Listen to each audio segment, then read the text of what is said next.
Good morning students. This is the video lecture for standard 9 students. Today we are going to read our English Beehive book. Our chapter is chapter 2. Its part is second part. Chapter's title is The Sound of Music.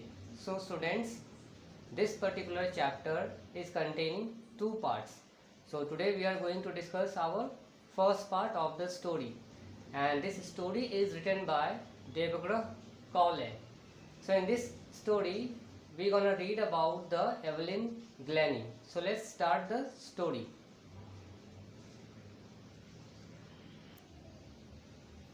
As for music, she explains, it pours in through every part of body. Music को explain करते हुए Evelyn कहती है कि जब वो music play करती है तो सारे म्यूजिक के जो सेंसेस होते हैं वो उसके बॉडी में फील होते हैं. It टिंगल्स in the skin, my cheek bones and even in my hairs. कहती है कि जब मैं म्यूज़िक प्ले करती हूँ तो उसकी झंझनाहट मेरे स्किन्स में, मेरी त्वचा में, मेरे चीक बोन्स पे और इवन मेरे हेयर्स में उनकी कंपन मुझे फील होती है. When she plays the xylophone, she can sense the sound passing by the sticks into her fingertips. कहती है कि जब वो xylophone प्ले कर रही होती है तो उसकी डंडों से होकर जो ध्वनियाँ उसके उंगलियों में जाती है वो उसे महसूस कर सकती है. By learning against the drums, she can feel the resonance flowing into her body. जिस समय वो ड्रम प्ले करती है तो ड्रम के धमक से जो इकोइंग होती है, इको साउंड जो होती है, रेसोनेंस का मतलब होता है जब हम ड्रम प्ले करते हैं तो उससे जो इको पैदा होती है उस इको को अपने बॉडी में फील कर सकती है. On a wooden platform, she removes her shoes so that the vibration pass through her bare feet and up her legs. जब वो प्ले करने बैठती है, ड्रम प्ले करने बैठती है तो वुडन प्लेटफॉर्म पे जब वो बैठती है तो अपने जूते को रिमूव कर देती है और नंगे पाँव ही ड्रम प्ले करती है, सो डैट कि उसके जो वाइब्रेशंस हैं, ड्रम के जो वाइब्रेशंस हैं वो उसके लेग से होते हुए थ्रू उसके बॉडी पार्ट में महसूस हो उसे. Okay, now not surprisingly Evelyn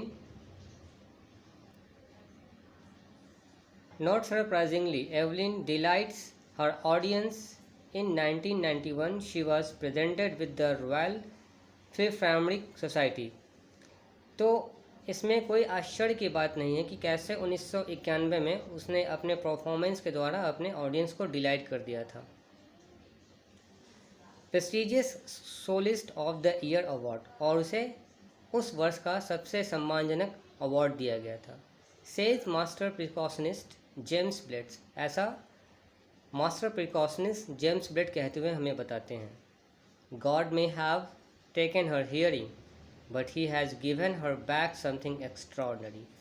तो वो हमें ये कहते हैं कि ईश्वर ने भले ही इससे एवलिन से इसके सुनने की शक्ति प्रदान कर ली हो, शक्ति छीन ली हो, परंतु ईश्वर ने इसे कुछ एक्स्ट्रा दिया है. वट वी हियर, जिसे हम सभी इसके परफॉर्मेंस में सुन सकते हैं. She feels far more deeply than any of us, यह म्यूज़िक को हम में से कहीं अच्छे से समझ सकती है. That is why she expresses music so beautifully, यही कारण है कि यह संगीत को इतनी खूबसूरती से बयां कर पाती है, व्यक्त कर पाती है अपने अनुभव में, अपने परफॉर्मेंस में. Evelyn confesses that she is something of a workaholic. तो एवलिन यह बात स्वीकारते हुए कहती है कि वह काम करते करते बहुत ही ज़्यादा थक जाती थी. I have just got to work often harder than classical instrument. कहती है कि हमें क्लासिकल इंस्ट्रूमेंट पे, क्लासिकल म्यूजिशियंस जो होते हम लोग होते हैं उस पर हमें बहुत ही ज़्यादा काम करना पड़ता है. But the reward are enormous, लेकिन इसका जो रिवॉर्ड्स होता है, जो प्राइजेस होते हैं वो बहुत ही विशाल होते हैं. मेहनत तो होती है, क्लासिकल म्यूज़िक सीखने में मेहनत तो होती है, लेकिन इसकी सफलताएं और जब हम छू लेते हैं तो ये अपने आप में एक बड़ी बात होती है, बड़ी अचीवमेंट होती है.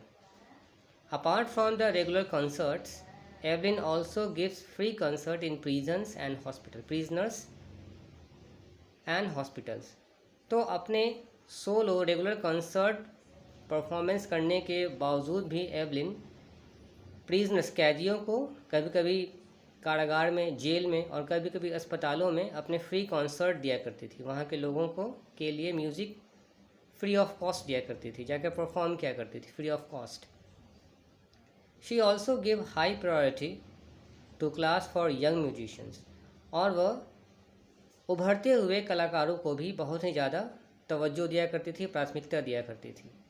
Any रिचलिन of the bit oven fund for def children says, तो एनी रिचलिन कहती है, जो कि मूक बधिर बच्चों के लिए फंड इकट्ठा करती हैं, वह कहती है she is signing inspiration for deaf children, कहती है कि वो बधिर बच्चों के लिए बहुत ही अच्छी इंस्पिरेशन है। She is a sign they see that there is now here that they cannot go, जब वो इसे देख लेते हैं तो इससे अलग कहीं भी जाना पसंद नहीं करते हैं, वो इनके परफॉर्मेंस को देखना बहुत अच्छे से पसंद करते हैं। Evelyn Glennie has already accomplished more than most people twice her age, यानी कि एवलिन ने अपने संपूर्ण जीवन में बहुत ही ज़्यादा कुछ अचीव कर लिया था, जितना कि कोई एक व्यक्ति अपने 2 जीवन में भी अचीव नहीं कर सकता है, 2 उम्र में भी अचीव नहीं कर सकता है। She has brought percussion to the front of the orchestra, orchestra में परफॉर्म करने में उसे महारत हासिल हो गई थी। And demonstrated that it can be very moving, कहती है, और ये बहुत ही ज़्यादा उसके लिए सम्मानजनक बात है। She has given inspiration to those who are handicapped, जो व्यक्ति हैंडीकैप्ड है उनके लिए यह इंस्पिरेशन बनी है, प्रतिभा बनी है। People who look to her and see, जो लोग उन्हें देखते हैं कहते हैं if she can do it, अगर यह ऐसा कर सकती हैं, आई कैन, तो मैं भी कर सकता हूँ। एंड नॉट द लीस्ट, और यही नहीं, she has given enormous pleasure to millions, यानी कि उनने बहुत सारे लोगों को बहुत सारी प्रतिभा भरी है अपने अंदर, लोगों को जीना सिखाया है। So that is here our story has been finished student, यहाँ हमारी कहानी खत्म होती है। तो एवलिन की स्टोरी से हम लोगों ने ये सीखा कि बधिर होते हुए भी हमें अपनी हिम्मत तो कभी हारना नहीं चाहिए। We should not lose our hope students, okay. हमें लगातार प्रयास करते रहना चाहिए, जिससे हमारी प्रतिभा निखर के आए और समाज में हमारा मान सम्मान बढ़े। So in our next video I will summarise the whole story and give you the notes of this particular chapter. Okay, thank you all. Let's meet at the same time at the same place. Okay, till now, bye for now.